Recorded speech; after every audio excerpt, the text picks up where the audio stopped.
a little too high. Supernoon has a chance to get him out of there. Darius got to work. And that was... I didn't even know that worked like that. There is some niche, useless information I gotta tell you about this mix-up. The core of this mix involves hitting a 2H into either a low or a JS2 into instant tagout.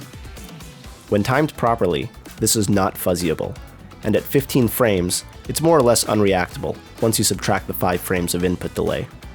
Mix that in with some freestyle tagging, and you have yourself some proper 50-50 degeneracy that will send your opponent right to the nearest salt thread. But now that Supernoon has shown this mix-up to the masses, I think you should know that one champion has a secret third option. Look, Teemo has had it rough recently, but not rough enough frankly, because a crouching Teemo in the corner is still too short for Darius to 2H. Look at this. As long as Teemo is crouching here, Darius can't 2H this rat, no matter how low he goes. So instead of doing a 2H, Darius has to change the mix-up slightly and settle for a JM, a seemingly perfect substitution. Or is it? If Darius is too low to the ground during hit pause, he's not allowed to cancel into an S2.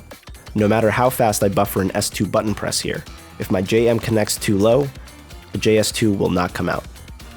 So Darius has to make sure he starts his jumping normal early enough that he's still allowed to cancel the move into a JS2 after the normal hits.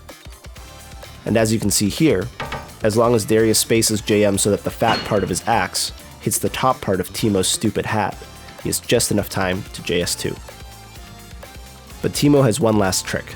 By holding down back until the last possible moment, and then releasing down right before Darius's JM connects, Teemo can make the JM connect just a little lower than if he were standing, low enough that Darius is too low to cancel into JS2.